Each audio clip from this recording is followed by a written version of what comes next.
اللہ کے حبیب صلی اللہ علیہ وسلم نے ہمیں یہ بھی بتایا مانگنا کیا ہے، یہ بھی بتایا کس ٹائم پہ مانگنے کی فضیلت زیادہ ہے، اور یہ بھی بتایا مانگنا کیسے ہے، دل کی کیفیت کیا ہونی چاہیے، ظاہر کی کیفیت کیا ہونی چاہیے۔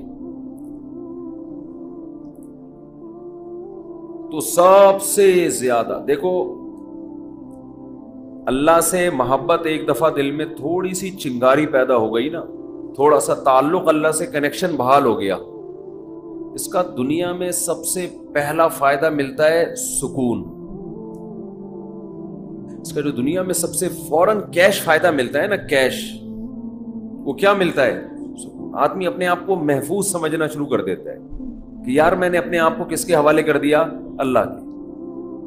سب سے پہلا فائدہ یہ کہ بالکل ایسے جیسے ڈاکوؤں کا خطرہ ہو چاروں طرف سے، اور آپ نے دیکھا جی پولیس کی 3-4 موبائلیں ہمارے گھر کے قریب آ کے کھڑی ہو گئی، آدمی لوگ سکون میں آ جاتے ہیں، یار کم از کم یہاں پر موبائل سنیچنگ نہیں ہوگی، سکون سے سو جاؤ۔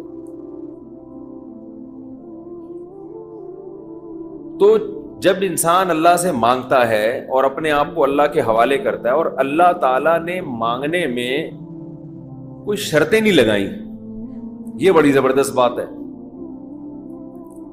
کوئی شرطیں نہ کہ یہ والے قوائف پورے کرو گے تو پھر مجھ سے مانگو، ورنہ تمہیں مانگنے کی اجازت نہیں ہے۔ کوئی چرسی ہے تو جب تک چرس نہیں چھوڑے گا مجھ سے مانگ نہیں سکتا، کوئی بے نمازی ہے تو جب تک نمازی نہیں بنے گا مجھ سے مانگ نہیں سکتا۔ اللہ کہتے ہیں مجھ سے یہی مانگ لو، یہی مانگ لو، اللہ میں بے نمازی ہوں، مجھے کیا بنا دے؟ نمازی بنا دے۔ جو چیز نہیں ہے وہی مانگو اللہ تعالیٰ سے۔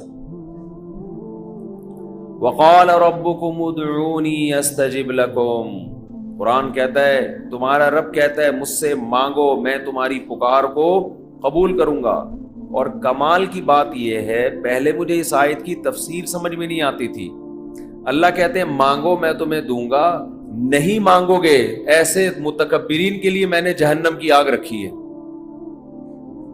بھائی، یہ سمجھ سے بالاتر۔ میں آپ سے کہہ رہا ہوں مجھ سے قرضہ مانگو، آپ کہتے ہیں شکریہ جی آپ نے آفر کی، ضرورت ہوئی تو مانگیں گے، نہیں تو ٹھیک ہے جی بہت شکریہ۔ میں کہہ رہا ہوں اگر نہیں آئے نا مانگنے کے لیے، پھر دیکھو میں گنڈے بھیجوں گا، کٹ لگواؤں گا۔ آپ کہو گے یہ کون سا طریقہ ہے بھائی، یہ مجھ پر احسان کر رہے ہو یا گن پوائنٹ یہ زبردستی کروا رہے ہو کام؟ سمجھ میں آ رہی ہے بات کہ نہیں آ رہی ہے؟ آپ کہو گے یہ کون سا احسان کا طریقہ ہے؟ میں آپ سے کہہ رہا ہوں کہ آپ میری دعوت پہ آئیے گا، مجھے بڑی خوشی ہوگی، آپ کہیں گے تھینک یو، بہت شکریہ آپ نے یاد کیا ہمیں۔ پھر میں کہتا ہوں اگر نہیں آئے نا گنڈے بھیج کے میں کٹواؤں گا۔ آپ کہو گے یہ زیادہ ہو گئی ہے، یہ کیا ہو گئی ہے؟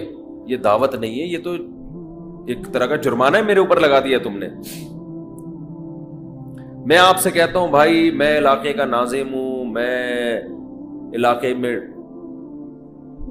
یہ تھانے کا میں ڈی ایس پی ہوں، کوئی مسئلہ ہو میرے پاس آنا۔ آپ کہیں گے سر آپ کا بہت شکریہ، آپ کا ٹرانسفر ہوتے ہی آپ نے سب سے پہلے مجھے یاد کیا، کوئی بھی ضرورت ہوگی آپ کو بتاؤں گا، آگے سے تڑی لگا دی۔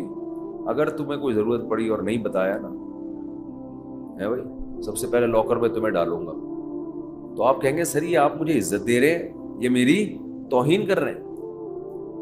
تعجب کی بات ہوگی کہ نہیں ہوگی؟ تو اللہ تعالیٰ تو یہی انداز اختیار کر رہے ہیں کہ مجھ سے مانگو میں تمہیں دوں گا۔ ان الذین یستکبرون عن عبادتی سیدخلون جہنم داخرین، نہیں مانگا تو ایسے لوگ ذلیل ہو کر جہنم میں داخل ہوں گے۔ یہ کچھ بات سمجھ میں آ رہی ہے؟